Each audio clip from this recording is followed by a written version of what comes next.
Let's just get right into the schedule, man. So we got the first day. We got 4 games this week, and I always get depressed when we get the divisional weekend because that means you only got like 3 more weeks of football left. So that I'm really disheartened about that. But we got 4 games this week. We're gonna start off with the Saturday schedule. First game of the afternoon will be Texans and Ravens at M&T Bank Stadium over there in Baltimore. We had the homie Rita on Monday. We kind of previewed that game a little bit, and she gave her takes. It looks like it's going to be a snow game tomorrow, which should be interesting. This is an important game. I feel like obviously I don't want to say that the Texans have nothing to lose because there's a shot to the AFC Championship game, and I don't care how bright their future is. You never know how many of these opportunities gonna come. That's just how the NFL happens. I mean, Dan Marino went to the Super Bowl and he never got close to that shit again. So you never know how many times these opportunities are gonna come. So I don't want to say there's nothing on the line for them, but I do feel like they're kind of playing with house money. Everything is on the line for the Ravens. This is their year, and I'm gonna say this about the Bills later too, but this is their year. With Mahomes being as vulnerable as Mahomes can be in this situation, you don't have a Joe Burrow to worry about. This is your best time. You have the home field advantage throughout the entire playoffs, and it looks like Lamar is going to win his second MVP. I won't say it's now or never, but it's time for him to win. He's 0-2 in the playoffs, and he needs to go out there and to shut a lot of the critics up. Shut me up. You know what I'm saying? I've said I got to see him win the playoffs. Shut Dan up. He calls you Kodak Jack. Shut anybody else up who may have things to say about him and go out there and win the game. You don't want to go in there and have a couple weeks off, which I'm concerned about, and let a rookie come in there and beat you in your house. A rookie head coach beat you in your house and go on to the next round, have a chance to go to the Super Bowl. So having said all of that and all the things that I feel is going on, I do think Baltimore is going to win, and I think Baltimore is going to win by multiple touchdowns. I think you're going to finally see C.J. Stroud struggle. I think this is the perfect defense to go against C.J. Stroud, and I think this team in general knows it's just their time. And Lamar Jackson is a better player than he was 4 years ago, the last time he was in the playoffs, and I feel like this is the particular time to get it. So I'm going to go with the Texans by 14 points in this one. Dan, where you see this game and who you got? Wait. You said the Texans or the Ravens? I mean, my bad, the Ravens. My bad. Okay, Thank you, Courtney. Thank you, Courtney, for correcting me. I got the Ravens. Yeah. So it's like you said, man. Like, I think the Ravens should win, even though I don't ultimately believe in the Ravens or Lamar Jackson. That's just me. I think Lamar has to show us. Like, first of all, let me take a step back. I think he should be thanking his lucky stars that the Browns aren't the team that he has to play. Yeah. Never want to play a division rival 3 times. Right. So, I mean, there's that part. I don't think Stroud is going to struggle against the Ravens. I think the Browns actually have a better defense. They just didn't really have a quarterback. But I think C.J. Stroud is actually, he's going to be his usual self, 3-4 touchdowns. I don't see him struggling this game. I'm going to pick the Ravens only because they're supposed to win this.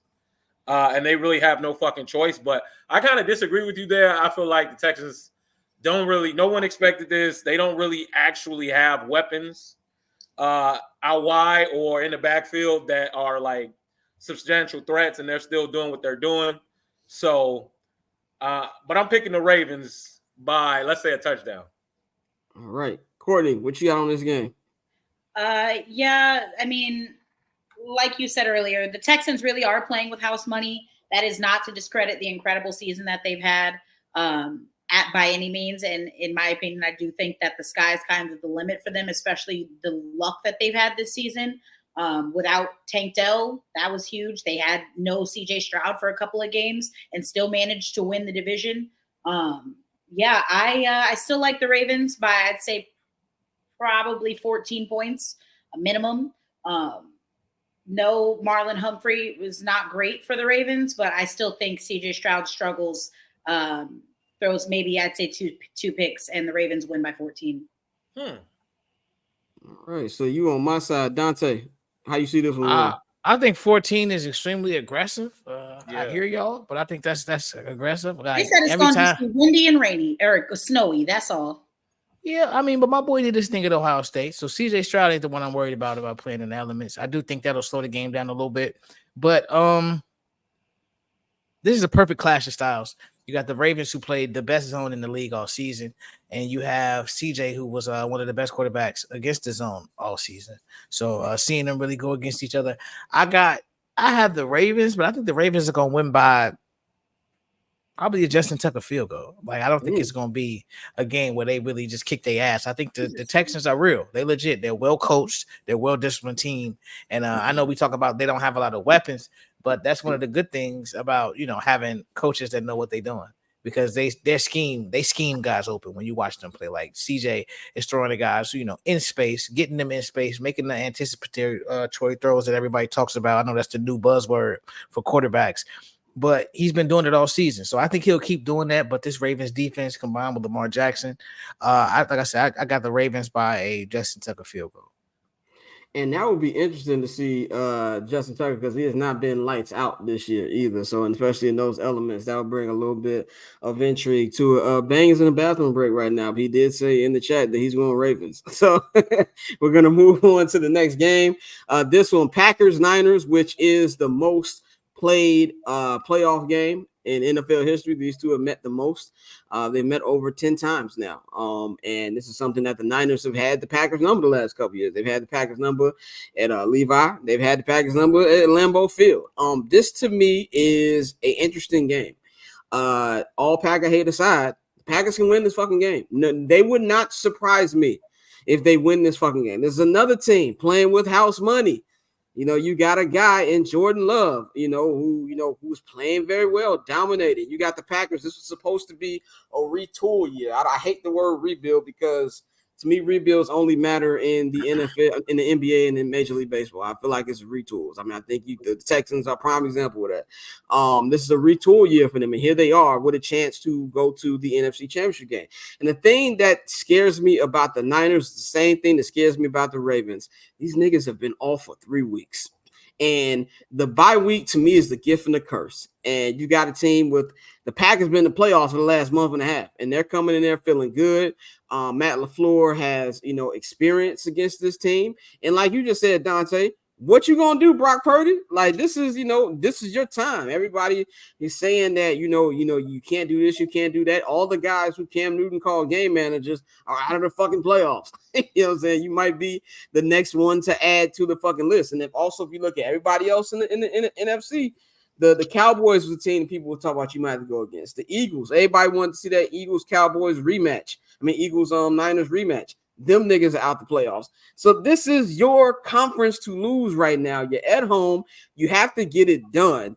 And if you don't, there's going to be a lot of question marks there. And we all know, as great as Kyle Shanahan is, he be doing some dumb shit when the money's on the line. Having said all of that, I'm going to go San Francisco 49ers, but I do think this is going to be a close game. I'm going to go with the Niners by a touchdown in this one, because I believe in their defense more than I believe in the Green Bay Packers defense. But I do think that Jordan Love has a good game on Saturday. Bang, you're back. You said you had the Ravens. Can you give us a quick explanation why you got the Ravens and how you feel about this Niners Packers game?